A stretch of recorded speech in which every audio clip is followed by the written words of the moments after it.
Escribe esto el ángel de la iglesia de Esmirna. Si no renuncias a tu fe, yo te premiaré con la vida eterna. Oigan bien lo que el Espíritu dice a las iglesias.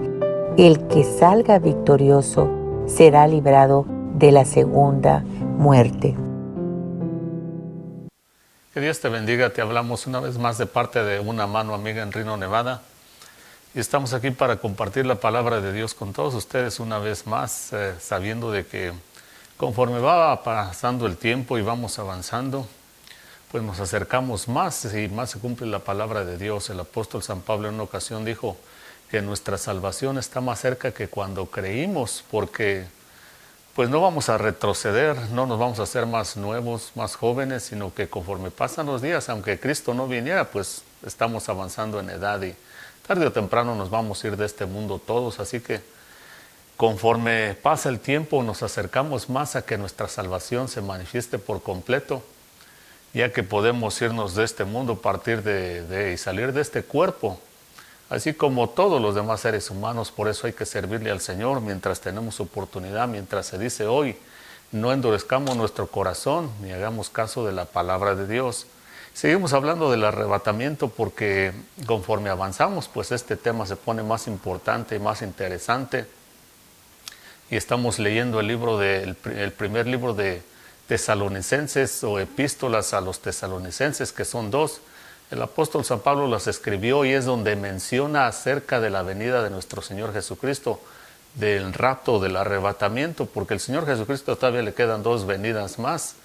El arrebatamiento primeramente, cuando dice aquí, les explica el apóstol San Pablo de que va a venir a la altura de las nubes con voz de mando, con trompeta de Dios, y a los muertos va a resucitar primero, y después los que hayamos quedado, los que estemos vivos, dice, vamos a ser transformados y arrebatados de este mundo, y así vamos a estar con el Señor. Entonces va a venir en esta ocasión, el arrebatamiento va a venir a la altura de las nubes según la palabra de Dios. Después, cuando venga la próxima vez, al final de los 7 años de la gran tribulación, donde habla el libro de Revelación, el libro de Daniel y otras partes de la Biblia, entonces sí va a llegar hasta acá, hasta la tierra. Dice la palabra de Dios de que Él va a poner su pie en el monte de Sión, allá en Jerusalén, y se va a partir en 4 partes. O sea que el Señor va, en la segunda vez que regrese, va a venir hasta acá, hasta la tierra, a Jerusalén, y entonces va a venir a establecer su reino milenial, así como dice la palabra de Dios. Y pues Él va a poner todo en orden, todo lo que tenga que poner en orden, Él lo va a hacer, y nosotros tenemos que estar listos para entonces.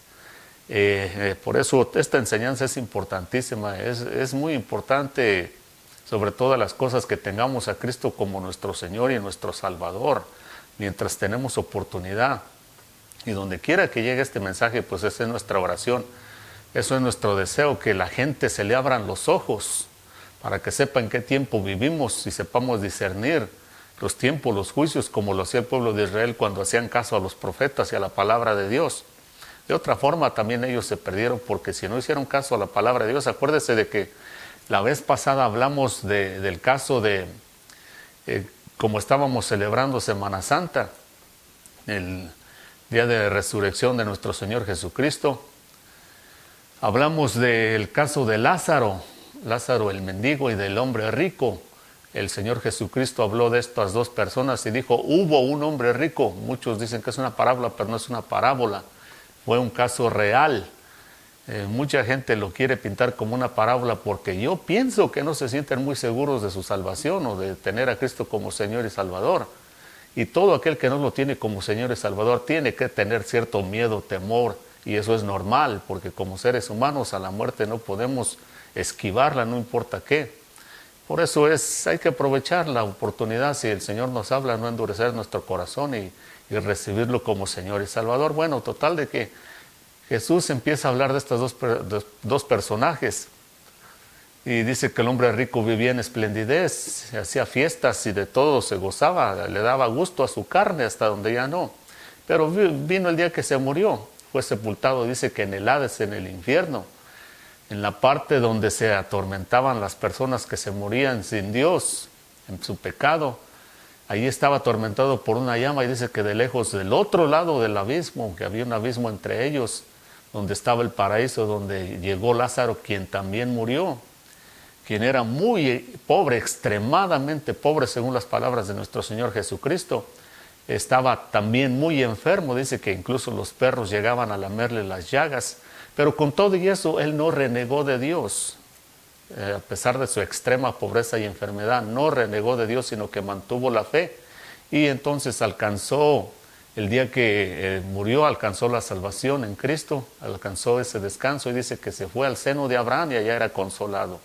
El rico, por su parte, como su riqueza, le pasó lo que dice el proverbio. La riqueza de un hombre es como su ciudad fortificada, como un muro alto en su imaginación. Piensa que nadie le va a hacer nada, que con su riqueza tiene todo, que incluso no necesita a Dios. Y eso es muy común, lo conocemos hoy en este siglo XXI, que hay mucha gente rica y media rica y que no es rica. Y con lo poquito que tienen se sienten como ricos. Y total de que es como una ciudad amurallada, como una venda en sus ojos que no les deja ver que hay algo mucho mejor que todo esto, sea poco, sea mucho lo que tienen. Y es la salvación en Cristo Jesús. Y entonces hablamos de que ese rico le dice a Abraham, permite que Lázaro vaya y me dé un poquito de agua. Y Abraham le dice, no, no se puede porque no podemos pasar ni aquí para allá ni allá para acá. Y luego le dice el hombre rico, bueno, entonces permite que vaya y les hable a mis hermanos porque tengo 5 hermanos más. Así que esa es la situación de todas las personas que se van sin Cristo a ese lugar de tormento. También quisieran, cuando están en este mundo, muchos desprecian el Evangelio, desprecian el llamado del Señor Jesucristo, pero cuando llegan a ese lugar, que pues muchos ni siquiera creen que existe, pero cuando se les convierte en realidad esa pesadilla, imagínense lo terrible que es, que también desean que, bueno, pues que Dios enviara a alguien a quien les hablara. Toda esa gente que está en ese lugar en este mismo momento porque están conscientes. Hay otras religiones que dicen que el que se murió ya no está consciente de nada. Todo eso no lo enseña la Biblia porque el Señor Jesucristo dice ahí claramente que ellos estaban conscientes. El libro de Revelación también dice que las almas de los que fueron decapitados por causa de la palabra de Dios estaban conscientes y le decían a Dios, ¿hasta cuándo vas a vengar nuestra sangre? Están conscientes donde quiera que estén, en el cielo, en el infierno. Entonces este rico le dice, permite que vaya y les hable a mis 5 hermanos, porque tengo 5 hermanos, para que se arrepientan y no vengan a este lugar. Ese es el deseo de todas las personas que se van a ese lugar y tienen familia aquí en este mundo. Por eso estamos llevando el Evangelio, por eso llevamos las buenas nuevas, para que más de alguno reaccione, se arrepienta, porque ese es el deseo de sus seres queridos que se fueron y están en ese lugar. Imagínense, desgraciadamente en ese lugar va a haber personas, familias enteras, porque nadie quiso oír el Evangelio, nadie quiso arrepentirse, todos renegaron de Dios o maldijeron a Dios o simplemente no hicieron caso de la palabra de Dios. Y estamos aquí para evitar eso. ¿Y dónde va a comenzar todo ese caos? Más que nada a un nivel, el nivel más alto de todos, en el rapto. Cuando el Señor venga y quite de aquí de la tierra a todos aquellos que tratamos, que no somos perfectos, pero que tratamos todos los días de ser la luz del mundo y la sal de la tierra. Si estamos listos, el Señor nos va a quitar de este mundo y se va a quedar totalmente en tinieblas. La muerte va a tomar control 100%. Y todavía va a haber, porque la misericordia de Dios es grande, todavía va a dar oportunidad, aún después del arrebatamiento, pero ya va a ser muy, muy, muy difícil, extremadamente difícil salvar el alma, porque el tiempo de gracia se acabó. Para salvar el alma van a tener que poner su propia vida física. Cuando bien les vaya, muchos van a sufrir. Entonces, y hablamos de que lo primero que sucede es cuando el Señor Jesucristo abre el primer sello. En el libro de Apocalipsis capítulo 6 dice, y vi cuando abrió el primer sello, dice, y vi un caballo blanco y el que lo montaba se le dio una corona y un arco y entró venciendo y para vencer, hablando del anticristo. Vea, dice, entró venciendo y para vencer. Ya la Biblia no dice hasta ahí, ya no sigue diciendo de que nosotros los que tenemos la unción del Espíritu Santo, los que somos nacidos en Cristo Jesús y que vivimos por la palabra de Dios, podemos vencer al anticristo, lo que dice en primera epístola de Juan.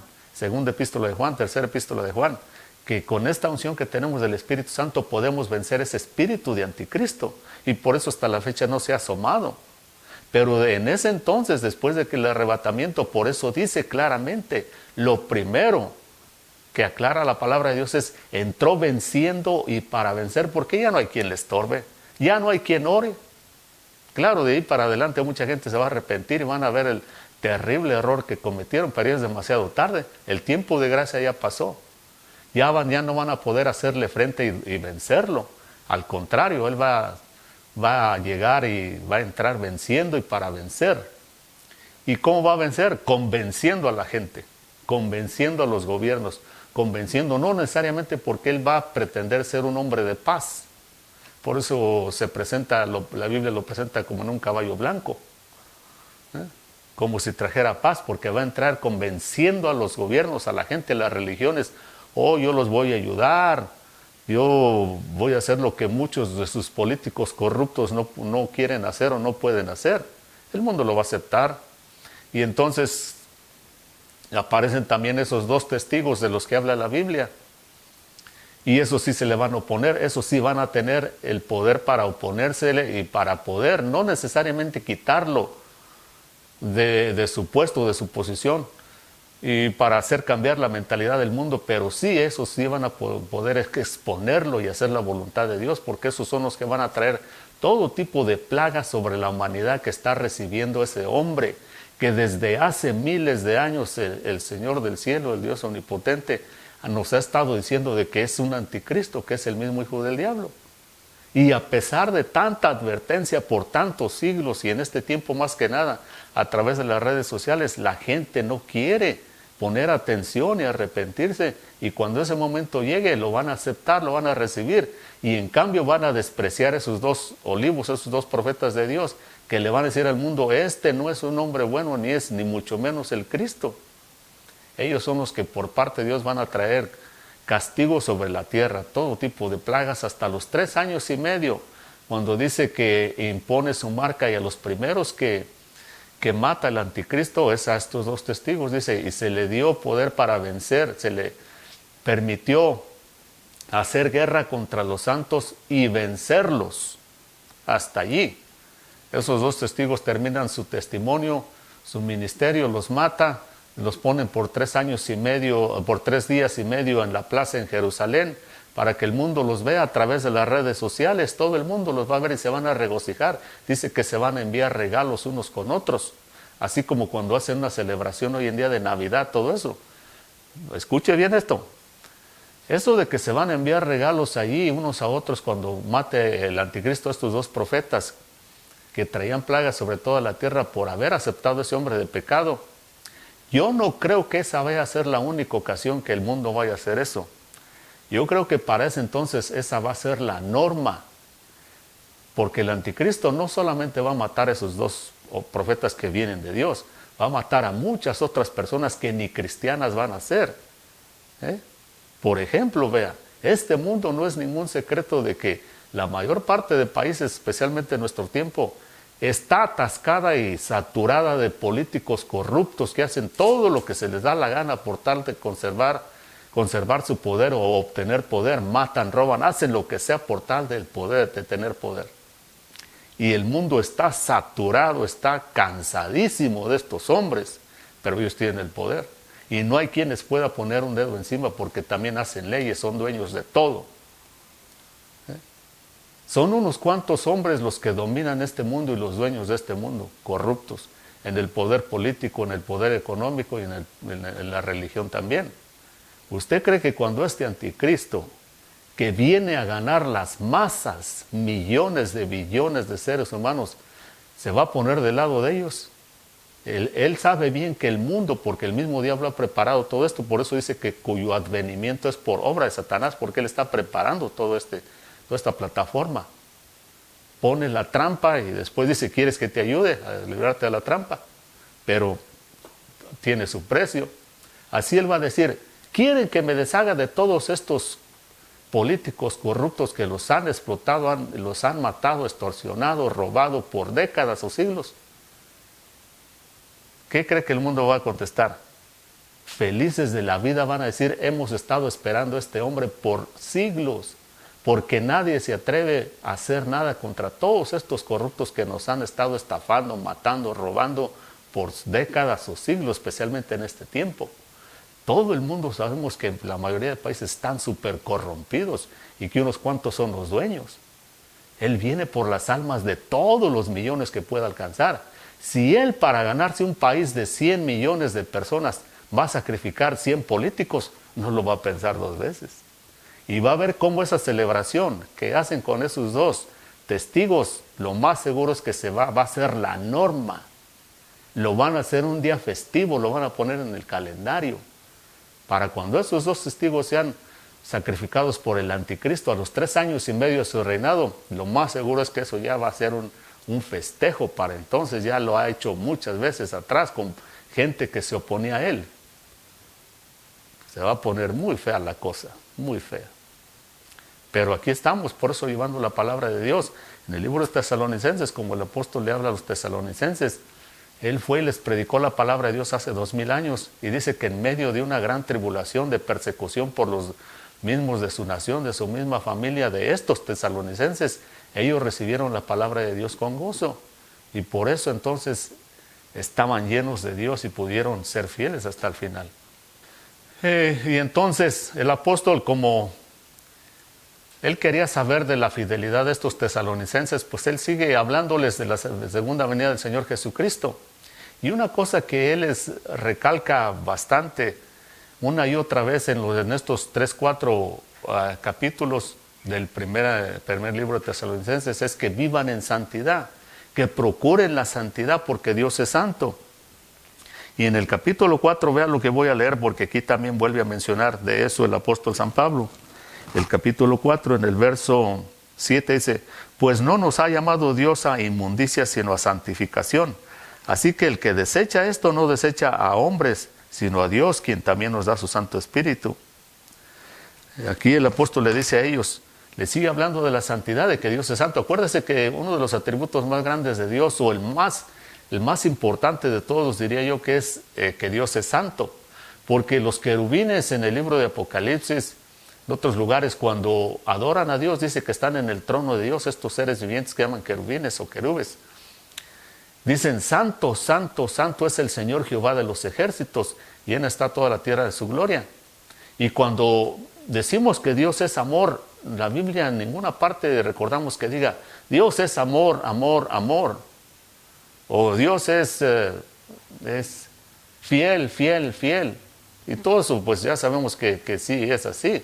Pero solamente cuando habla de la santidad de Dios, cuando habla de ese atributo de Dios, solamente ahí es cuando los querubines, especialmente los querubines que lo adoran, dicen, santo, santo es el Señor Jehová de los ejércitos, porque según parece es el atributo más importante y el que más se nos reclama, por el cual tenemos que reconocer a Dios. Y aquí el apóstol le dice a los tesalonicenses, relacionado a la segunda venida del Señor Jesucristo, les habla mucho de que deben de vivir en santidad. Y acuérdese de que a la iglesia de Filadelfia, a quien le hace esta promesa el Señor Jesucristo del arrebatamiento, Apocalipsis 3:10, por cuanto has guardado la palabra de mi paciencia, yo también te guardaré de la hora de la prueba que está para venir sobre todos los que moran en la tierra. Todos los que moran en la tierra, dice, todos van a ser probados. Dice, a esa iglesia, la iglesia de Filadelfia, lo primero que le dice el Señor Jesucristo, porque a todas las iglesias del libro de Apocalipsis, desde Éfeso hasta la Odisea, el Señor a todas les dice, el que venciere, el que sea fiel hasta el final, en otras palabras. Pero a cada una también le da sus cosas específicas y le da sus regaños específicos, excepto la iglesia de Esmirna y esta de Filadelfia. De esta de Filadelfia, lo que el Señor sí le dice claramente es, yo soy el santo y el verdadero. Porque para esperar la venida de nuestro Señor Jesucristo, tenemos que vivir en santidad lo mejor posible. ¿Por qué? Pues para no ser engañados, porque en este día, conforme vamos avanzando, y esta venida del anticristo es todo preparado por Satanás. El advenimiento del anticristo es por obra de Satanás, y entonces él va cegando más al mundo con el pecado, con la maldad. Vivir en tinieblas es no vivir en santidad, porque vivir en santidad es lo mismo que vivir en luz. Y cuando uno anda en luz, a la luz del día, en cualquier luz, uno sabe por dónde camina, uno sabe qué movimientos hacer, discernir lo que está enfrente, atrás de uno, en todo. Pero cuando no hay luz, uno tropieza con cualquier cosa. Por eso Dios le habla a esa iglesia de Filadelfia, para hacerles esa promesa, primero les dice: yo soy el santo, vivan mi estilo de vida de santidad. Y porque si no, entonces van a ser engañados y no se van a dar cuenta que yo soy el verdadero. Y van a aceptar al que no es el verdadero. Exactamente lo que estamos diciendo, el anticristo lo van a aceptar, el mundo lo va a aceptar. Un mundo en tinieblas. Por cuanto no recibieron el amor de la verdad, le dice el apóstol a los tesalonicenses, aquellos que se van a quedar. Estas epístolas de los tesalonicenses realmente Dios las escribió para nosotros en nuestro tiempo. Porque no vino hace 2000 años y ya estaban preparados, porque siempre hay que estar listo para recibir al Señor Jesucristo, ya que uno puede partir también. Pero si las vamos a aplicar, a ver cómo son realmente, nos aplican a nosotros 100% en nuestro tiempo. Por eso el apóstol entonces les recalca una y otra vez de que tienen que vivir en santidad, y aquí les dice: así que el que desecha esto no desecha a los hombres, sino a Dios, quien también nos da su Santo Espíritu. Por eso, de la única forma que podemos vivir en santidad es primero naciendo de nuevo, recibiendo el Espíritu Santo de Dios, porque es la única forma de poder entender qué tan santo es Dios. Ya no vamos a vivir en santidad por complacer o dejar de hacer cosas malas por complacer a la gente. Porque a la gente se le complace solamente cuando está alrededor de nosotros, cuando no hay nadie más. Cuando no hay nadie más, normalmente no nos portamos igual. Solamente cuando hay gente alrededor de nosotros es que ponemos una cara bonita, una cara de santidad, por así decirlo, pero no. Como Dios siempre nos ve y siempre está viendo y escribiendo nuestro diario. Dice: por eso el que desecha esta enseñanza, dice, no desecha a los hombres. El apóstol diciendo: si ustedes desechan esta enseñanza que les estoy dando acerca de vivir en santidad y de esperar la venida de nuestro Señor Jesucristo, ustedes no me están rechazando a mí, ustedes están rechazando a Dios, quien también nos da el Santo Espíritu.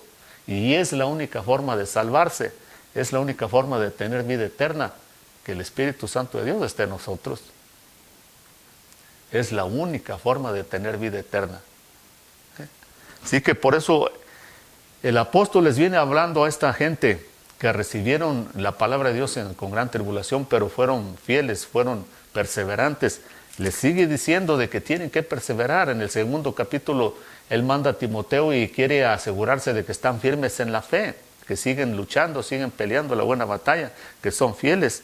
También en estas cartas, en la tercera, en el tercer capítulo, y en el cuarto les dice de que aparte de la santidad tienen que ser gente de provecho, que no anden metiéndose en asuntos que no les interesan, que no les incumben, que tienen que ser gente que vive vidas decentes, honradas y ordenadamente, siendo de provecho, no andando estafando a nadie, no cometiendo ningún tipo de maldad, sino que sean exactamente lo que decimos, luz. Porque mucha gente llega a un punto donde ya no necesariamente nos pregunta o nos escucha, sino que nos está observando nomás a ver qué decisiones tomamos, ya sea cuando nos va bien o cuando tenemos luchas, tentaciones, tribulaciones. Y muchas veces es cuando realmente la gente se convence de venir al Evangelio, cuando ve nuestras reacciones en las situaciones adversas, no necesariamente cuando les hablamos. Ahí es cuando se sabe quién es luz y quién no es luz. Y aquí entonces todo esto el apóstol se los explica con una razón solamente, con una razón, porque de aquí para adelante ya vamos a hablar más específicamente de esto. En el capítulo 4, en el verso 12, vean lo que les dice el apóstol: a fin de que os conduzcáis honradamente para con los de afuera y no tengáis necesidad de nada. En el verso 13 les dice: tampoco queremos, hermanos, que ignoréis acerca de los que duermen, para que no os entristezcáis como los que otros que no tienen esperanza. En el verso 13 entonces ya empieza a hablar específicamente de este rapto y de la venida del Señor Jesucristo. Y lo primero que les dice: no queremos que ignoren esto, para que no estén tristes ustedes como los demás que no tienen esperanza. Ese es el asunto aquí. Los demás que no tienen esperanza porque no conocen a Cristo es como aquel rico que le dijo a Abraham: ¿por qué no permites que Lázaro vaya y le hable a mis hermanos para que se arrepientan y no vengan a este lugar de tormento aquí juntamente conmigo? Y Abraham le dijo: mira, no se puede hacer eso, pero allá tienen a los profetas. Esto fue antes de que el Señor Jesucristo muriera. Allá tienen los profetas, tienen la ley, tienen todo el Viejo Testamento, que los escuchen. Y el rico dijo: no, padre Abraham, sino que si uno se levanta de los muertos, ellos van a creer más fácilmente. Y Abraham le dice: mira, si no escuchan a los profetas, a la ley y eso, aunque se levante uno de los muertos, no van a hacer caso, no se van a arrepentir. Imagínese lo terrible del ser humano. Aunque se levante un muerto delante de sus ojos, muchos no van a creer. No digo que todos, pero muchos ni así van a creer ni a arrepentirse. Y dice Abraham: tienen a los profetas, tienen la palabra de Dios ahí. Si no se convencen con la palabra de Dios, no hay quien los convenza, ni aunque se levante un muerto ahí enfrente de ellos. Porque así de duro está el corazón de las personas cuando no quieren creer en Dios o no quieren servirle a Dios. Ese es el caso suyo. ¿O conoce a alguien usted así? Hay que hablarles de Dios, hay que enseñarles la palabra de Dios. Por eso, escuche, por eso Dios muchas veces no hace muchos milagros entre nosotros y entre el mismo cristianismo, porque de nada serviría. Primero tiene que ser la palabra de Dios, renglón tras renglón, letra tras letra, un poquito aquí, un poquito allá, porque ahí es donde está la instrucción. Ahí es donde está el descanso, ahí es como la gente puede llegar a entender. Acuérdese que Jesús le habló a los hombres de Maús cuando resucitó. Dice que les habló todo lo que decían en los salmos, los profetas, la ley. Y les habló y cómo todo eso se refería a Cristo, a su padecimiento, a su muerte y resurrección. Y dice, y después les dio instrucción, les abrió el entendimiento para que comprendieran las Escrituras. Dándonos a entender la Biblia de que tenemos que enseñarle toda la palabra de Dios, toda la ley a la gente, no para que la viva, sino para que entiendan lo que costó traer esta gracia que el Señor Jesucristo trajo hace 2000 años. Porque si no aceptamos esta gracia, lo único que queda es la ley, y la ley lo único que produce es ira. Por eso tenemos que vivir en santidad, como dice el Señor Jesucristo: yo soy el santo y el verdadero, vivan mi estilo de vida para que no sean engañados, porque muchos anticristos, muchos falsos maestros y profetas se están levantando y van a abundar cada vez más. Pero si les somos fieles a Dios, si le servimos como dice la palabra de Dios, no vamos a ser engañados y vamos a estar listos para lo que sea. Vamos a seguir estudiando más a fondo, ahora sí, de lo que dice la segunda venida del rapto en las próximas ocasiones. Que Dios lo bendiga y hasta la próxima. En Romanos 10:9 dice que si confesamos con nuestra boca que Jesús es el Señor y creemos en nuestro corazón que Dios le resucitó de entre los muertos, seremos salvos. Si te gustaría hacer esta oración de fe conmigo para aceptar a Jesucristo como tu único Salvador, repite esta pequeña oración. Padre Celestial, sé que he pecado contra ti y que mis pecados me separan de ti. Creo que tu Hijo Jesucristo murió por mis pecados, que fue levantado de los muertos, que vive y oye mi oración. Invito a Jesús a ser mi Salvador y el Señor de mi vida, a gobernar y a reinar en mi corazón desde este día en adelante. Si hiciste esta oración de fe, te aconsejamos que leas tu Biblia todos los días y acércate a una iglesia donde puedan ayudarte a crecer espiritualmente. Que Dios te bendiga.